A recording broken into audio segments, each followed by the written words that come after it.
Welcome to another Revolution Sunday. Or Revolution Sundays with yours truly, A.G. Green. You know what to do. Tag, share, and text. Text, share, and tag. Let folk know we're on the air. Tag, share, and text. Text, share, and tag. There we go with the light. Let folks know that we are on the air. Such an honor and a privilege to be with you.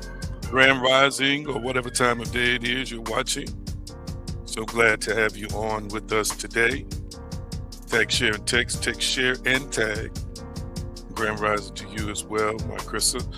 Good to see everybody coming on today, whether on YouTube or Patreon.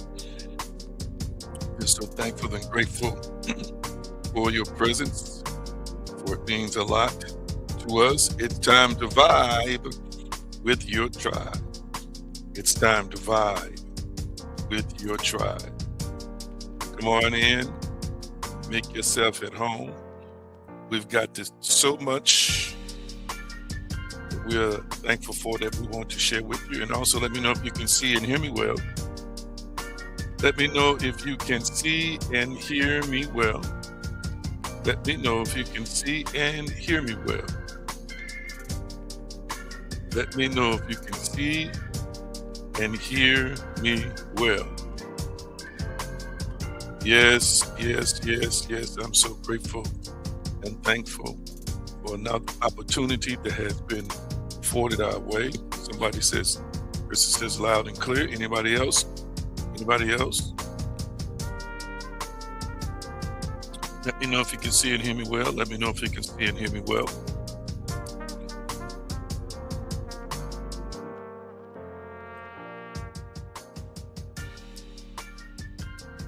Let us pray. Almighty, we're so thankful and grateful for this opportunity that we are enjoying right now. We leave room for you in our hearts. Matter of fact, you are one with us, so you are already resident and present. Thank you for your guidance.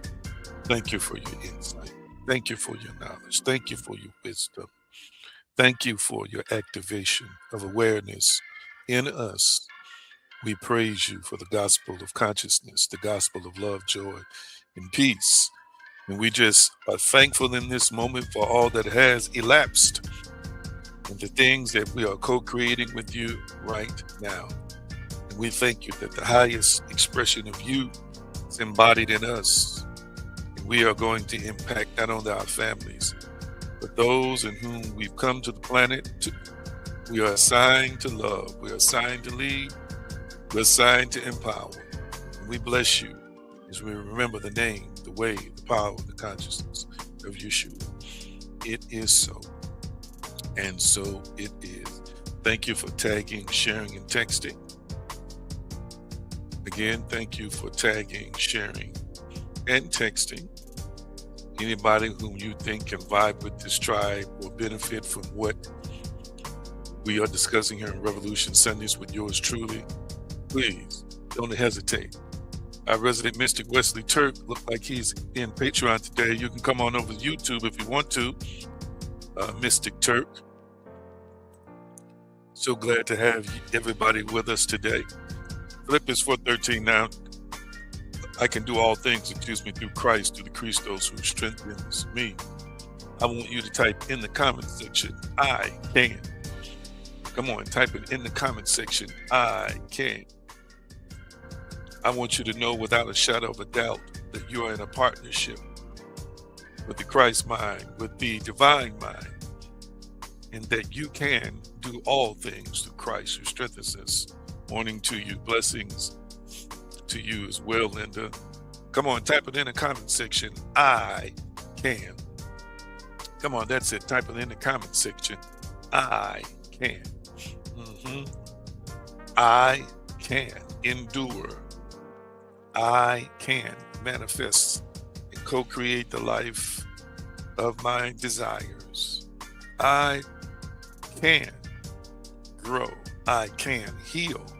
I can manifest love, joy, peace. That's it. Type it in the comment section. I can. I love to quote from Ephesians 4:13. Now to him that is able to do exceeding abundantly above all that we ask or think, it's according to the power that worketh in us. You are a dynamic, powerful spiritual species who's one with God. And I want you to type in the comment section, I am powerful. As a matter of fact, I want you to speak out loud right now. I am powerful. Come on, speak it out loud. I am powerful. What an honor, what a privilege it is for the creator, source, and sustainer to create us with inherent power to co-create with it, to do wonderful, wondrous, magnificent things, not as one who's codependent on the creator, but one who has interdependence. That's it. Type it in the comment section. I am powerful. Oh, I am a powerful force of love. I am powerful in love.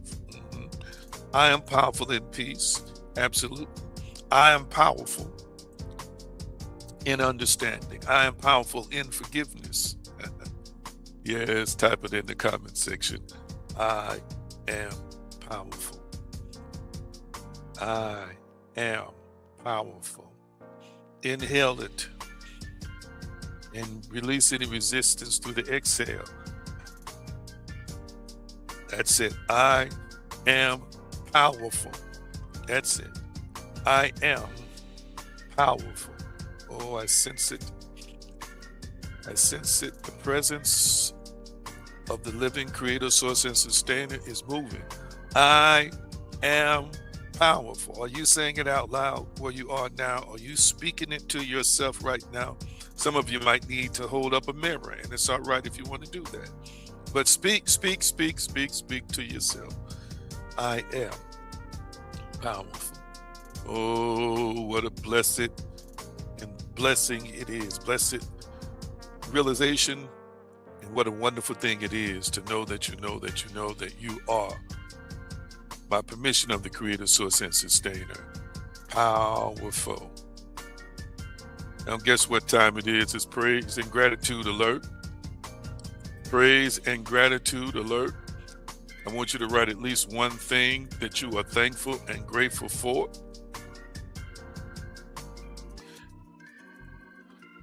And I'm going to type in the comment section what I am grateful for. I'm so grateful. Of course, I'm grateful for loved ones. I'm grateful for you. But today, I want to express that I am thankful and grateful for the life and legacy of Jesse Jackson. Jesse Lewis Jackson. Come on, I want you to type it in the comment section real quickly what you are thankful and grateful for on today.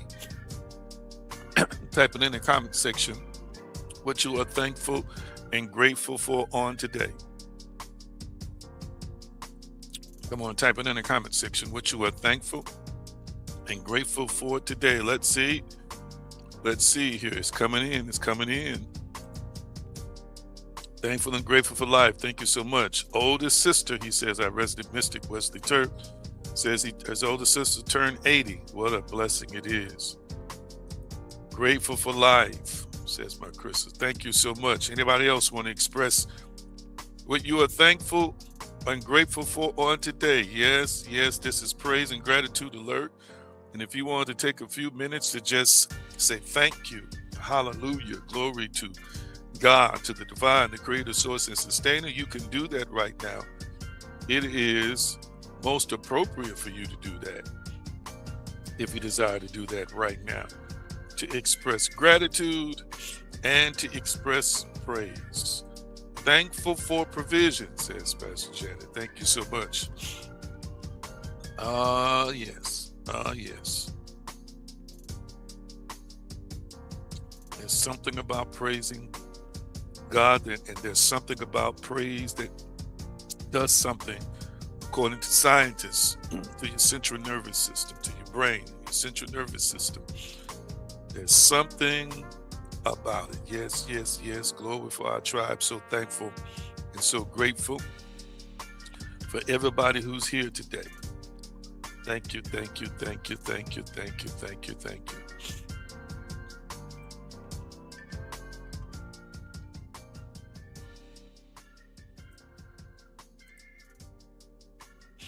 Somebody says, grateful for freedom, says Andrew. Andrew, thank you so much.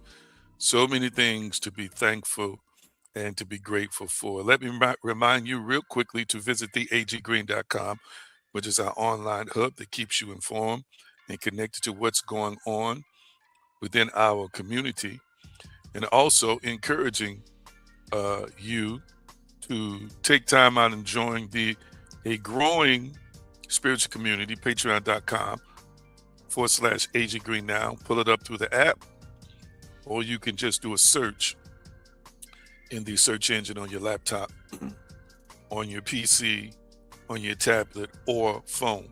Look us up and connect with one of the paying tiers. We've got some wonderful, wonderful information we're in the process of dropping for you real soon. Follow, like, and subscribe on social media. That's TikTok, Instagram, Facebook, Pinterest, Twitter, and YouTube. Got some new videos up on TikTok that's doing well. One of my recent videos, I think it's up to 16,000 views right now. And my newest video, I think it's like 2,000 or 3,000 views. Make sure you support me there as well and share those videos with those in whom you think it will empower and you think that it will bless.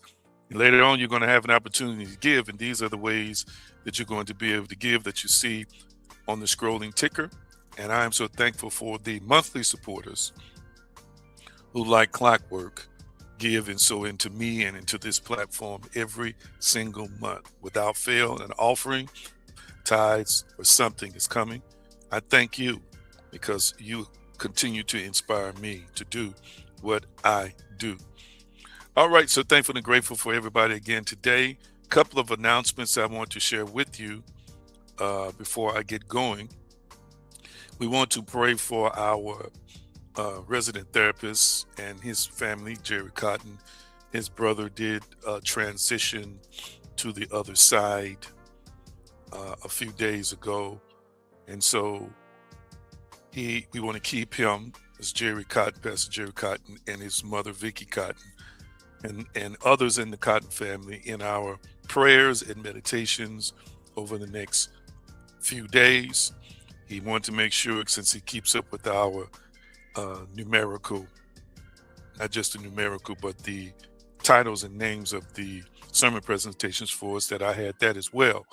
But to lose a brother, and he's younger than Jerry, I believe in his 40s, that is a shocking situation, as well as one that can be very painful. And so we want to send love next time he shows up. He is watching. He's just in some meetings this morning and unable to participate, but he is watching. When we get a chance, we want to show him some love. And again, keep his family in prayer and in your meditations. We know we have different ways that we connect through our inner selves to the creator, source, and sustainer. And when you are doing that, remember our resident therapist and his family. Thank you so much, Linda, for the condolences that you just shared with us. And I'm emphasizing prayers and meditations because it works, fam. Your declarations and decrees, when done from a place of knowing and being, it works. It has a positive, and in this case, I should say a positive impact. So let us continue to do that on behalf of him and his family. Now listen, as I said last week, I wanted to honor the legend, the one and only Reverend Jesse Lewis Jackson, an icon who passed away, I guess 7 or 8 days ago now. And I told you I would have his picture this week, and I have his picture. I'm going to get on to the teaching because I know that's what many of you all come from. But I just need to let you know, I just need to let you know that I have come from a background of activists. My father was a wonderful, powerful, dedicated activist. He wasn't just a bishop or a preacher, but he felt like the Reverend Jesse Lewis Jackson that he had an obligation to help elevate his people. Reverend Jackson was one of my heroes growing up, and I watched him from afar in similar fashion give his life to the civil rights movement, as did Dr. King, Baynard Rustin, Ralph D. Abernathy, Rosa Parks. I can go on and on and on. There's a laundry list of people who dedicated themselves for the cause and what they coined the struggle. My life is better off because of this man that you see on the screen. And I would not allow anybody in my presence, I've never have allowed anybody to dishonor him. And I most certainly won't allow you to honor him as an ancestor. He has crossed over, and I say to him, well done. And I say to his family, thank you for loaning him to the world. It's more than a notion to be connected to a man like this who had a divine call to millions and yet be able to fulfill that call. So props, accolades, and love to his wife, Jacqueline, and all of his wonderful children who are powerful vessels in offering personal service, their personal service to the world. One son, we've got two that's been congressmen. One is currently in Congress. Another one is running again, Jesse Jackson Jr., who ran into some difficulties years ago. He's back into politics and running again, and I hope he wins. And so let us continue to call the name of the Reverend Jesse Jackson Jr. We speak his name, we retain him in reality, in existence, in our thoughts, and we honor him in love. All right, real quickly, I want to do this before we move on. Does anybody real quickly want to put in the comment section any memories you have of the Reverend Jesse Jackson? Real quickly, or anything that you think he's done that's impacted you. Let's do this real quickly, because I know we've got other things to take care of today, but I want to honor him. I've got to honor him. This man shaped my call to public service years ago. Yeah, I've been out of the limelight with that for years, but he was one of the people who inspired me. Of course, Dr. King, and then my father, and then this man who was highly visible globally, who loved people of African descent. He loved all people. You can hear that in his speeches in 1984 and 88 when he ran for president. But he had a particular affinity to people of African descent and their plight. And he gave his life, again, in service to us. Okay, what can you say about a man like that? Yes, we rest in peace, rest in power. The Reverend Jesse Jackson. Let's see, our resident mystic says, as a preteen, he told me I am somebody. Yes, he did. Yes, he did. I am black. I am proud. All those many of those variations of that we see, he's known for that. There are others who've declared that, or similar things in a soliloquy or presentation. But this man, yes, is known for elevating the consciousness of the world in his speeches, that I am somebody. Anybody else, any fond memories? And he said preteen. So remember, our resident mystic is 74 years young. 74 years young. And he says, as a preteen, this is how he impacted him. Anybody else want to share your memories of the late, great, but ever present Jesse Louis Jackson? Anybody else? Anybody else? Anybody else? I want to give you an opportunity to chime in. He had some very powerful pinnacle moments. And if you're like me and you've been watching videos from the past, my timeline is flooded with scores and scores of videos that's got tens and thousands of views of some people who've known him like me all their lives, and other people who are just becoming acquainted with him. And then you got another group that's becoming reacquainted. It's a beautiful, beautiful thing to see him celebrated as the icon that he not was, but is. Yes, Pamela Moore is on Patreon. She says it's morning time. Yes, yes, yes. It's morning time. He is definitely known for saying that in one of his speeches. It was a message. It's morning time. That's what Pamela Moore, who's on Patreon, is commenting about. Absolutely. Uh, awesome, awesome, awesome speech that message was. Let's see. Brenda says, keep hope alive. I see some folk in touch. Keep hope alive. Absolutely. What a powerful man who elevated the consciousness of a globe and the consciousness of a people. He came here, he left his mark, and he's crossed over. And I want to encourage us all as I end this tribute to him right now, even if it's just on your family, leave your mark. Everybody's not going to be like this man and impact the globe or impact the nation, but you can impact your family. You can impact people close to you. Come here and fulfill your assignment so that you can go home and truly rest in peace and power. All right.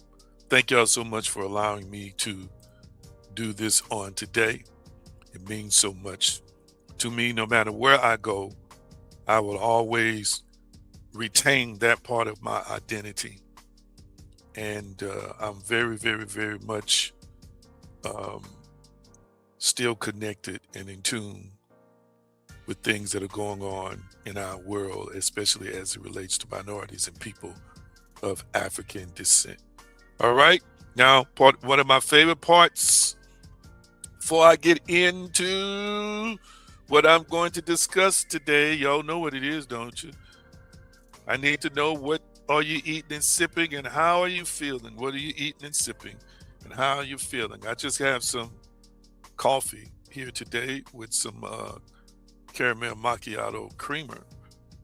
That's all I've had today. What are you eating and sipping, family? Come on, I'm ready. I'm ready to live vicariously through y'all.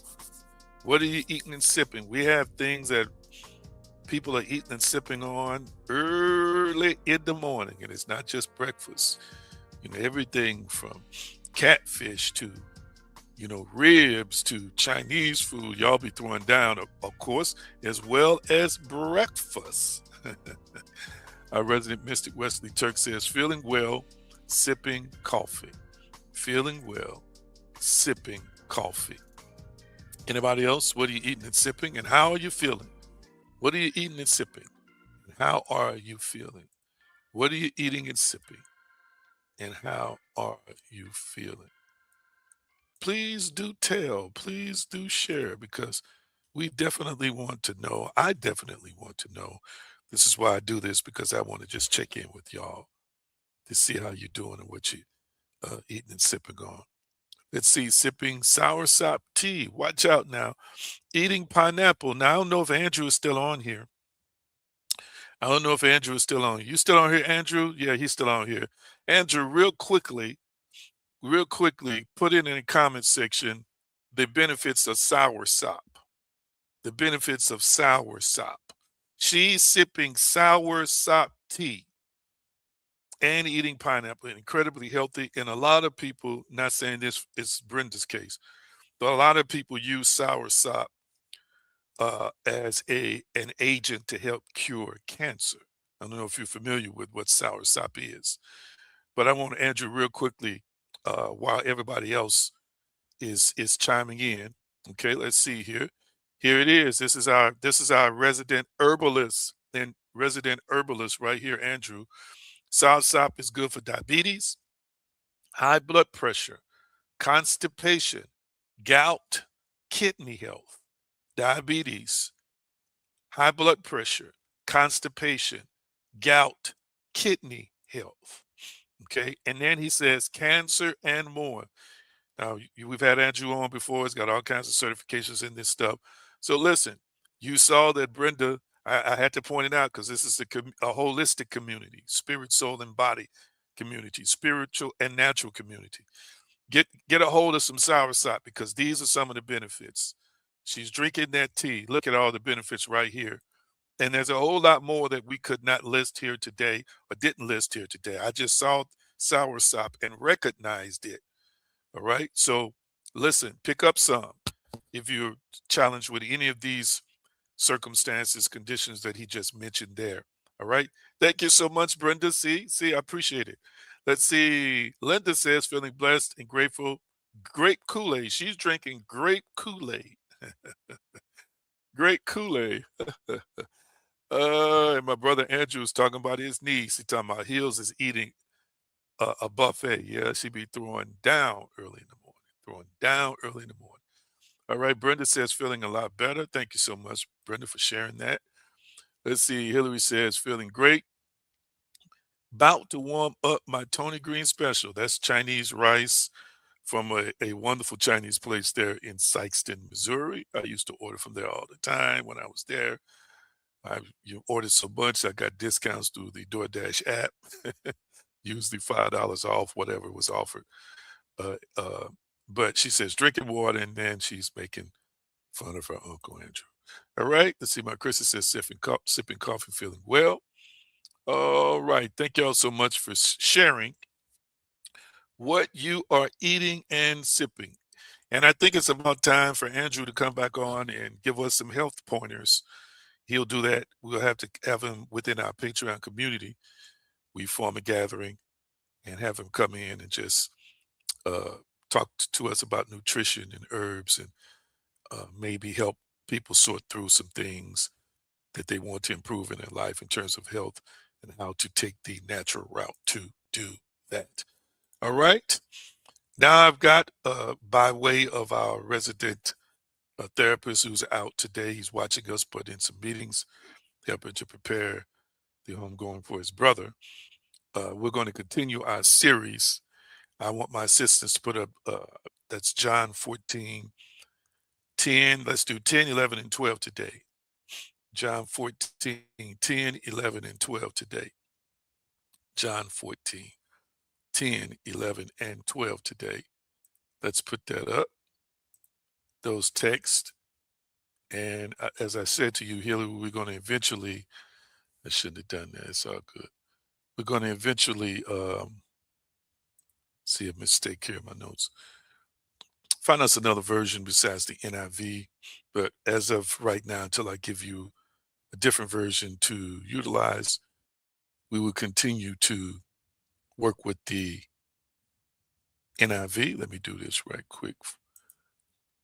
Correcting something. There we go. I feel much better now. Feel much better.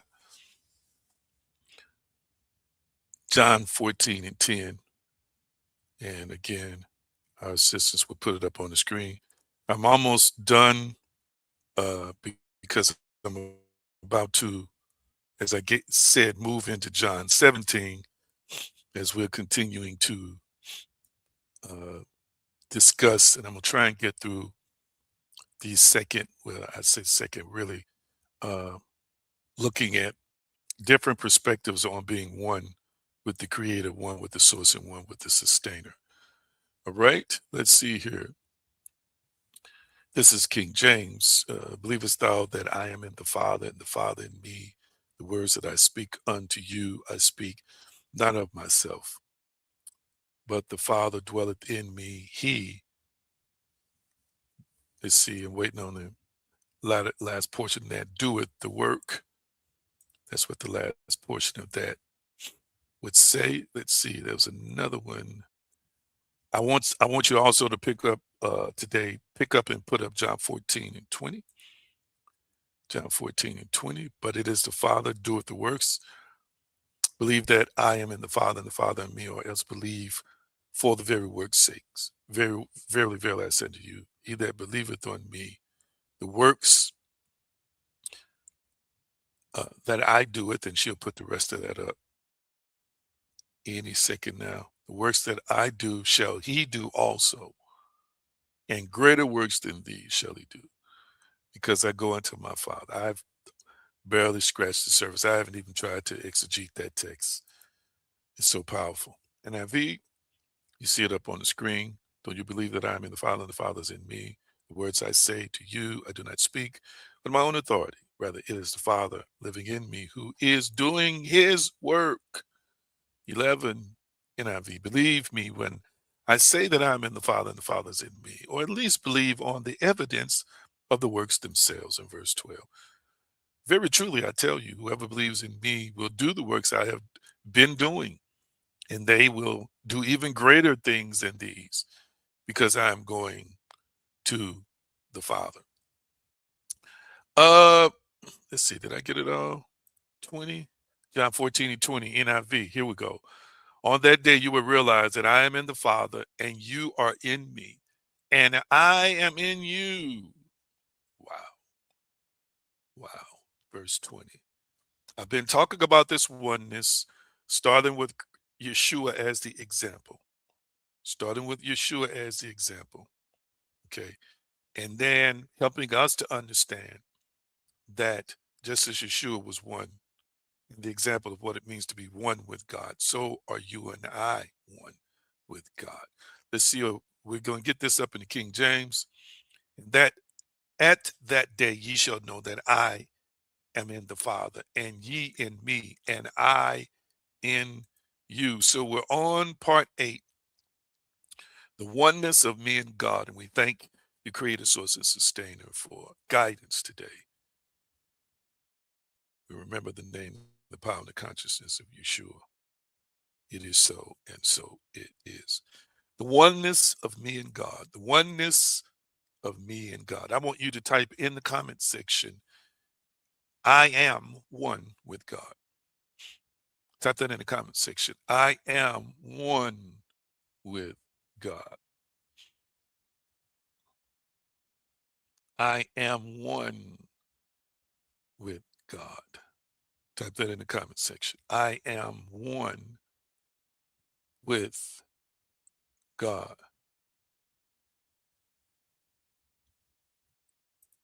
And again, this is a powerful jolt to your self-esteem and your self-worth, to be able to develop a consciousness and an awareness at all times, family, that I am one with God. And let me say this before I continue the teaching today.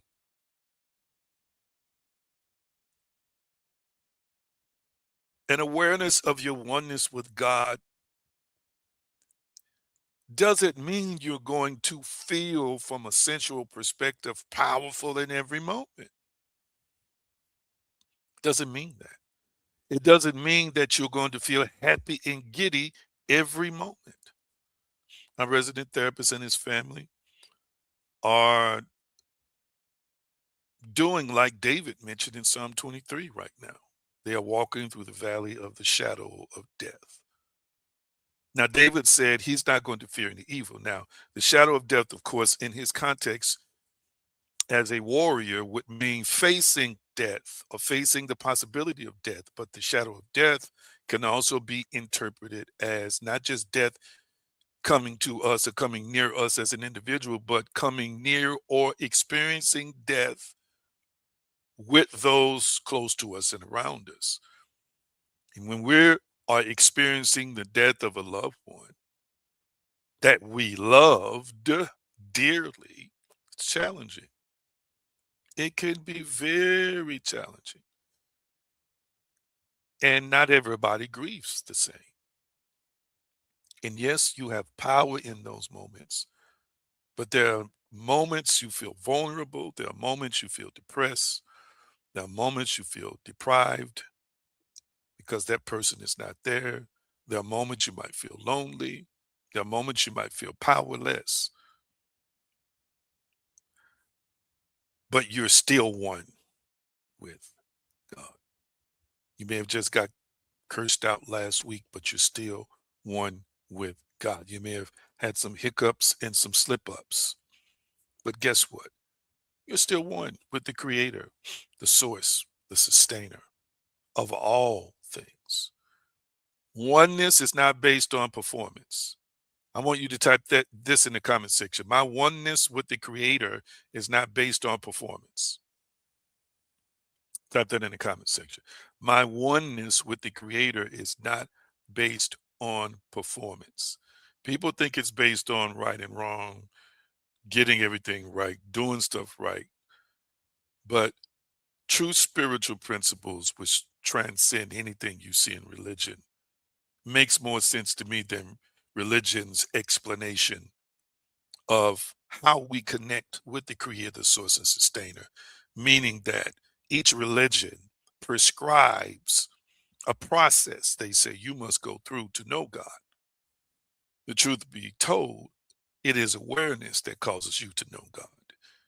Number one. And number two, you come here with the life and the essence of the creator already fused with you and already a part of you. Okay. Yes, my oneness with the creator is not based on performance. So some people, again, you're in difficult situations like I just explained, or situations where you just weren't your best, like I just said. And there's a self-condemnation. And I'm not saying that there shouldn't be some form of conviction if you are operating in something that's not in alignment with your true best self and you need to make corrections. Make those corrections. I'm not talking about that. But I'm talking about the condemnatory aspect where people condemn themselves to a state of misery and they feel like they've been abandoned by the creator. You can't be abandoned by a creator that's in you, with you, and a part of you at all times. My oneness with the creator is not based on performance. And if you keep thinking it's based on performance, then it's going to be an up and down like a sine wave, a sinusoidal wave. It's going to be up and down like this. Your relationship will be up and down like this. Your highs, these moments, and as soon as either you fail, because you're going to fail in your behavior, you're not going to be perfect, you're not going to walk that line perfectly as much as you want to, you go down. Or if a principle that religion taught you did not work, sometimes people end up going down. Your performance, it can grow to a place of stability. It can grow to elite and high level. Keep that in mind. It can. You can shed layers of thinking to put on new layers, which is new levels and also could mean new dimensions and new realms where, yes, there's certain things you don't do anymore you used to do. We should all experience these things in certain forms or aspects of our lives.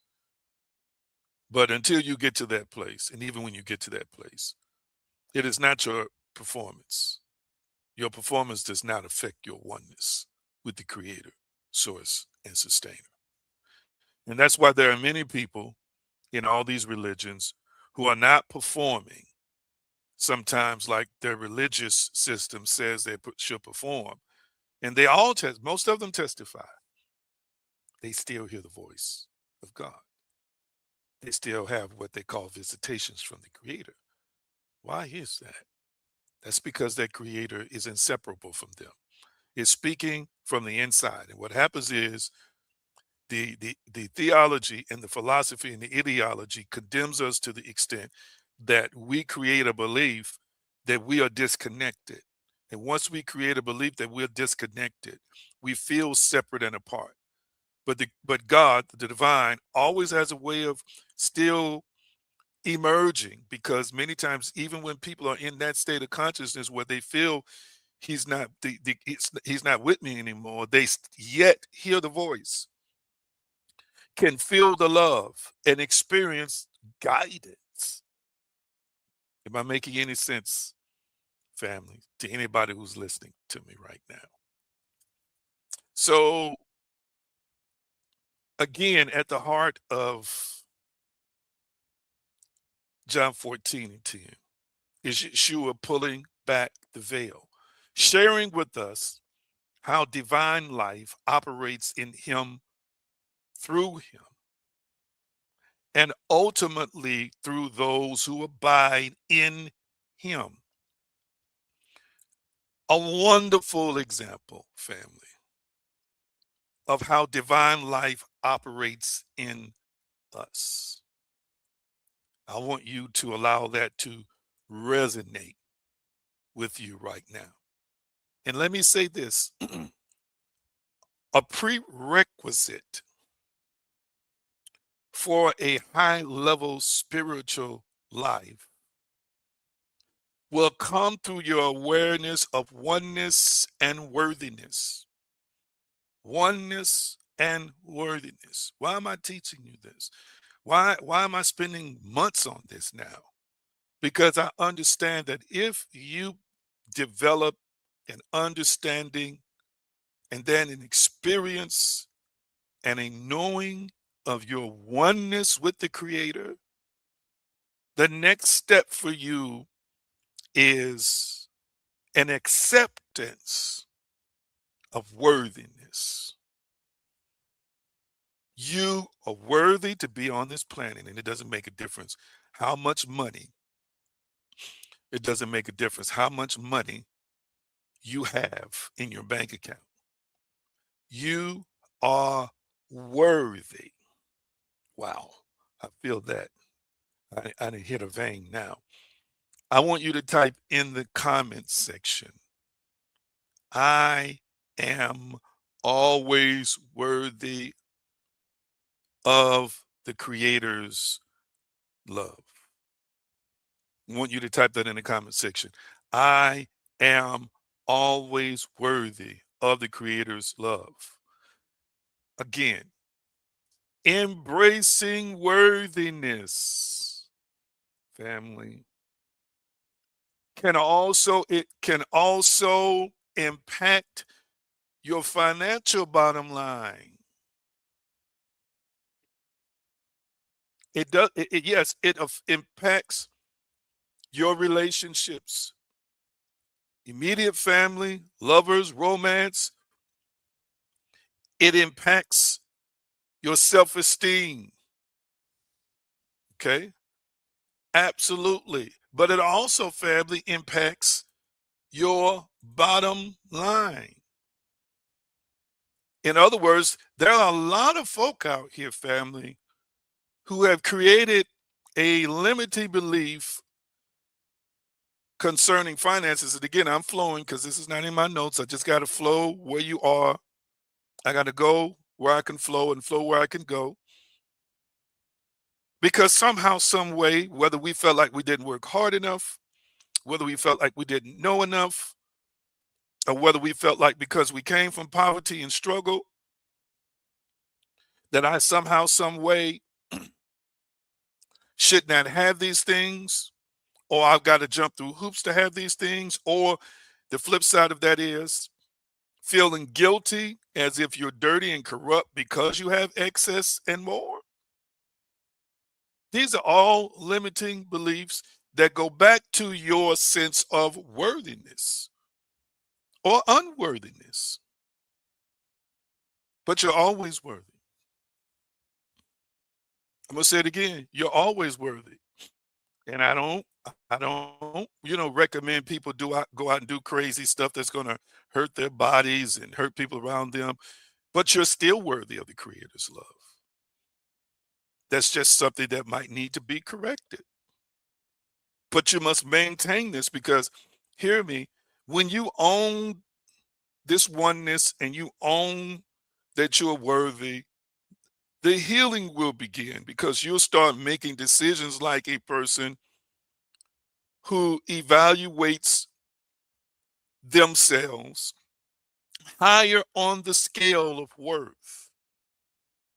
People who devalue themselves make decisions like a person who's broke, watch this, broke psychologically, broke physically, broke intellectually. We make decisions from that place of feeling like there's a deficit, there's a scarcity, there isn't enough. So I got to take the crumbs kind of situation. I got to just settle kind of stuff. You don't. You are always worthy, no matter what situation, circumstances, or situations you're dealing with. At the heart of John 14:10 is mutual indwelling. It's not that Yeshua is just in the Father. No, the Father is in Yeshua. I want you to type in the comment section, I am in the Father, and the Father is in me. I am in the Father, and the Father is in me. I am in the Father, and the Father is in me. Type that in the comment section. I am in the Father, and the Father is in me.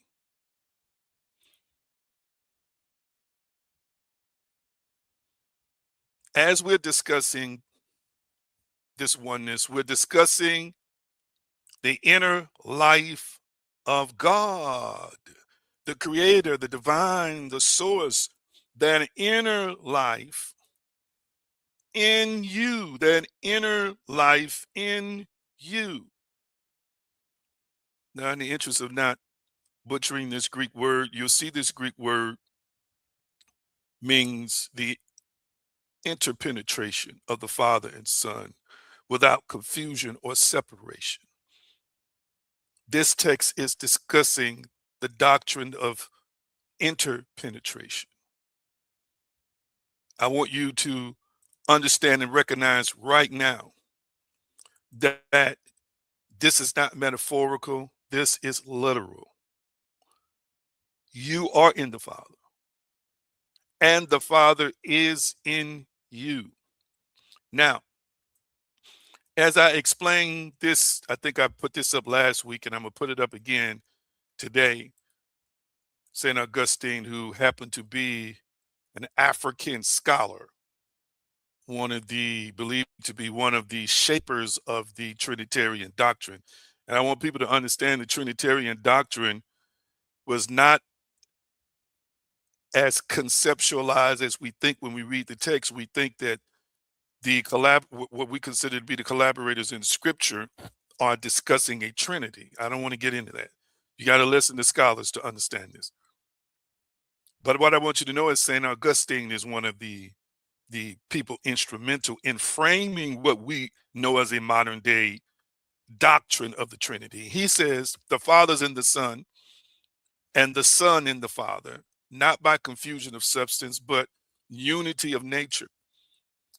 Now, he in his journey did not believe, and you've got substantials, you've got consubstantial, and then you've got of the same substance and not of the same substance. These are things that they argued about in councils as it relates to man's relationship with God, the creator, the source, and sustainer, whether he had the same substance or was of a different substance. So he struggled with the oneness in substance, but he did not struggle with the oneness or the unity of the nature that man shares with the creator. So understand this, family. Hear what I'm saying today. This is what I want you to catch. Yeshua is not merely or just representing God. Catch this. He is not just representing uh, a channel God or channeling God. In other words, he does not just merely channel God. Catch this. He participates fully in the divine being. Now, watch this. You don't just merely represent the creator. You don't just merely channel the source.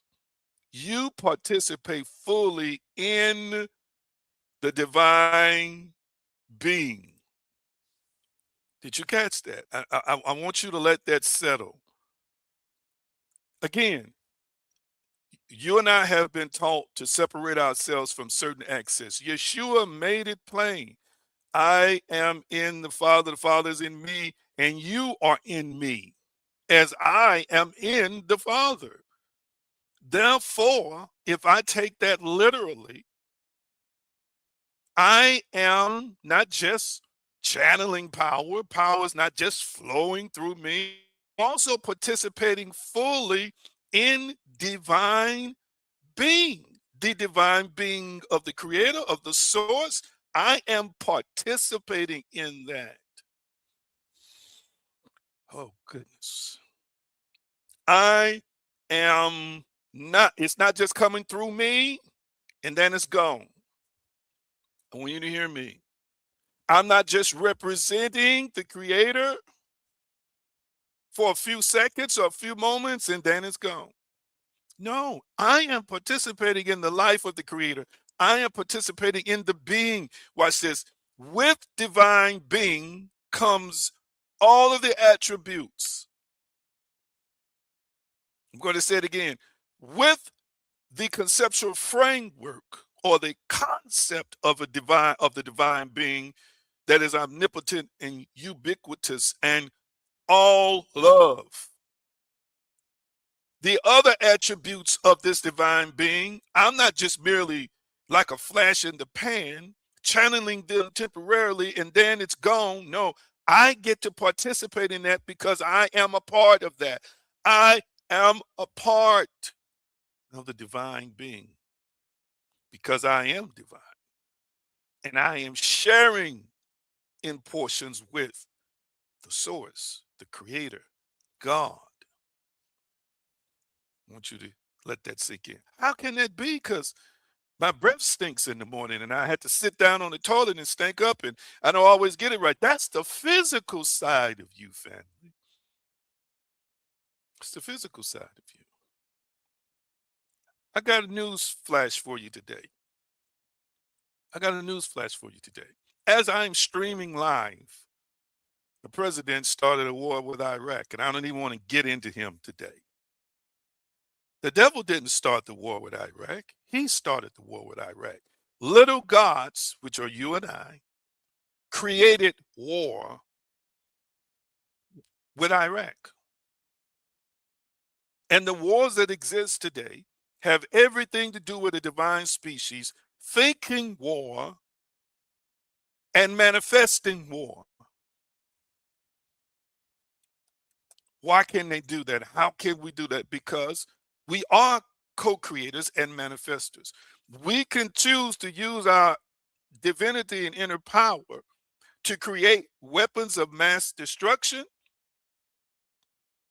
okay, or weapons of mass instruction, or weapons of mass positive construction. We have the power and the authority to do that because Yeshua is showing us we are participating in divine being. So check this out. Y'all ready for this? Y'all ready for this? So when Yeshua speaks, God speaks. When Yeshua acts, God acts. Guess what? When we speak, again, this interpenetration, this oneness. When we speak, God the creator, source and sustainer speaks. When we act, God the creator, source and sustainer acts. Mm-mm-mm. Lord have mercy. Uh, am I making sense, family? Am I making sense? That same oneness exists. That same union, if you are aware of it, exists. Yeshua was aware of it. And I'm asking you the question, are you aware of it? Or have you allowed how you have been conditioned to believe to block that connection, to block that knowledge, to block that awareness? Yes. Of course, this teaching is dangerous to the religious empire. Of course, this teaching is dangerous to traditional religious concepts that want you to suffer and beg and starve before you can know what power is. When there are people on the planet who are not starving and not begging and operating in this power. How is that? Because they have somehow, some way embraced this teaching of Yeshua through a lens that's causing them to access a direct connection with the Creator. I feel this. I feel this. What if you were conscious at all times that when I speak something and speak it with conviction, it will happen, whether that is a good thing or a bad thing? What if you were conscious of the God part of you doing whatever you had a conviction about, whether it was appropriate or inappropriate, whether it was beneficial or not beneficial? What if you knew this at all times? What if you had an awareness of this at all times? What if you knew that if I got to be careful what I say, because if I say it, it might happen. Yogananda Parmesan, I think I said his last name correctly. The great Indian mystic who is responsible for really the uh, popularization of meditation in the West, who lived in Los Angeles for a while. I told you all this story before, I'm gonna tell it again. I was reading in a book, one of his disciples, one of his mentees was sharing how he was so one with God, so one with the Creator, so one with spirit, that he was a powerful manifester. And they asked him the question when he one of his first visits to Los Angeles: have you thought about creating a center here in Los Angeles to teach people, these concepts about meditation and the other things? And he says, "No, I don't want to. I don't think about it." He said, "Because the minute I think about it and I see it, it will happen." This, like Yeshua, how he was so much in touch with how this thing worked. Well, the rest is history, because there is a center that's still in Los Angeles that he established decades ago. Why? Because he allowed himself finally to see it and to think it. He knew that if he saw it within, it was done. What if you and I had this attitude, and if we had this awareness at all times, that if I see something and persist in it, like Neville said, it's going to harden into fact. What if we were aware of that at all times? That we had that authority, that we had that power, that we have that connection. Y'all quiet today. You must be taking it in. Yeshua says, "Whoever has seen me has seen the Father," in John 14:9. And I'm sharing with you the same thing ought to be present in you and with you. When people see you, they should see the source. When people see you, they should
Thank you for being a part of this journey of awakening and transformation. Support the light through Revolution Inc. by liking, sharing, and giving. Cash App $AG Green and $AG Green Enterprises. You can also give by Zelle. Anthony G. Green at hotmail.com is what you use. And Chime $Anthony/Green/336. If you haven't joined as a member of Patreon, now is a good time. We're a spiritual community that's evolving, transforming, and ascending. If you like what you have seen and heard, connect with us. It's time to vibe with your tribe. Also take time to visit theaggreen.com for the latest developments and explore divinespeciesshop.com for spiritual tools to elevate your life. Your love and support helps keep this mission alive.